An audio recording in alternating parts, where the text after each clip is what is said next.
சூரியனை போல பிரகாசிக்கிற சிம்ம ராசிக்காரனுக்கு இந்த ராகு கேது பயிற்சி எப்படி இருக்கும் அப்படின்னு பார்க்கலாமா? சிம்ம ராசிக்கார தியாகிகள், நல்ல சுறுசுறுப்பாக இருக்கிறவா, எல்லா வேலைகளையும் நன்னா செய்கிறவா. இவளுக்கு எப்போவாது தலைவலியும் எப்போவாது வயத்தில் உப்புசுமும் வரும். அதுக்கு காரணம் என்னென்னா, இவள் நைட்டில் ஒழுங்காக தூங்க மாட்டாள். காத்தால் 11 மணி 12 மணி வாக்கில் கொஞ்சம் அசத்திட்டு ஒரு 1/2 மணி தூங்கி போயிடுவாள். அது போகிற அந்த தூக்கம் போடுவாள்.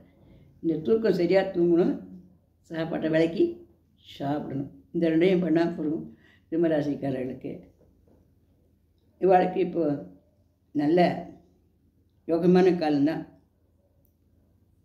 இவளுக்குன்னு இப்போது தனி கௌரவம் ஏற்பட போகிறது. மனசில் இருந்த இனம் புரியாத குழப்பத்தில் இப்போதைக்கு இருக்கா. இந்த குழப்பமெல்லாம் தீரப்போகிறது. காதல் பண்ணிட்டு இருக்கிறவளுக்கு கல்யாணம் நடக்க போகுது. இவளுக்கு வீடு கட்டுறது, பாதி கட்டியிருந்தால் வீடு கட்டி முடிக்கிறது, இதெல்லாம் நல்லா பண்ணலாம். வெளிநாட்டுக்கு போகிறதுக்கு சான்ஸு கிடைக்கும். செய்கிற தொழிலில் நல்ல லாபங்கள் எல்லாம் ஏற்படும். ஏன்னா சிம்மத்தில் கேது பகவான் வந்திருக்கிறே அப்படின்னா கூட, சிம்மத்தில் கேது பகவான் வரும்பொழுது கேது பகவான் கெடுதல் பண்ண மாட்டார். அங்கே இருக்கக்கூடிய சூரிய பகவானாட்டம் அவர் செயல்படுவார். அதனால் இவ்வாறு திட்டமிட்டபடி இவர்களுடைய செயல்கள் எல்லாத்தையும் நல்லா செஞ்சு முடிக்க முடியும். அவளுக்கு ஒரே ஒரு எலுமிச்சம்பழத்தை வாங்கி அவள் எங்கேயான முக்கியமான வேலையாக போகிறா, முக்கியமான செயலுக்கு போகிறா அப்படின்னா அப்போது ஜோபியிலோ பையிலையோ வச்சுட்டு போகலாம். அடிக்கடி புளியோதரை பண்ணி 4 பேருக்கு விநியோகம் பண்ணிவிட்டு அவளும் சாப்பிடலாம். மோர் நிறைய தானம் பண்ணணும். மோர் தானம் அவளுக்கு ரொம்ப சிறந்தது. அதுவும் இப்போ வெய்ய காலமாக இருக்கிறதுனால மோர் தானம் நிறைய பண்ணணும். மோர், இளநீர் இதெல்லாம் வாங்கி தரணும் மற்றவளுக்கெல்லாம்.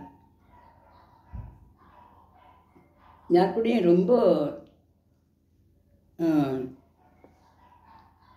கருத்து வேற்றுமை வர அளவுக்கு நம்ம வாக்குவாதத்தெல்லாம் வச்சுக்கிறது இப்போதைக்கு சரிப்படாது.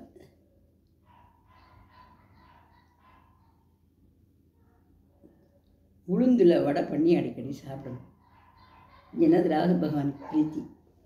என்னடா மாமி வடை சாப்பிட சொல்கிறாங்க, அடிக்கடி உளுந்து வடை சாப்பிடணும். கருமாரியம்மன் கோவிலுக்கு போயிட்டு வரணும். கருமாரியம்மன் பாடல்கள்லாம் கேசட் போட்டு கேட்கணும்.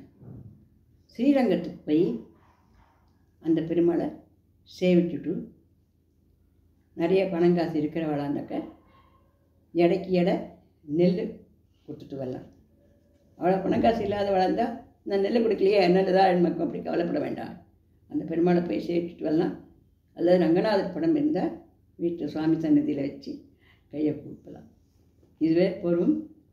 இவாளுக்கு சிம்மராசிக்கு இப்போ ரொம்ப நன்னா இருக்குது. மீண்டும்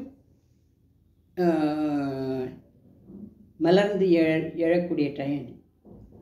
கொஞ்சம் அந்த ஒரு 2-3 மாதத்துக்கு முன்னாடிலாம் கொஞ்சம் உடம்பாலேயும் மனசாலேயும் ரொம்ப சொந்து போயிருக்கா. இப்போ என்ன வேணால் நடக்கட்டா பண்ணுவேன் அப்படின்ற மாதிரி ஒரு சோர்வுக்கு வந்திருக்கங்க. நீங்கள் இந்த சோர்வு இனிமேல் தேவையில்லை. அதெல்லாம் தூக்கி வதறிட்டு சூரியனை போல் நல்லா ஜாயின்னு பிரகாசிக்கலாம். நீங்கள்லாம் எதானா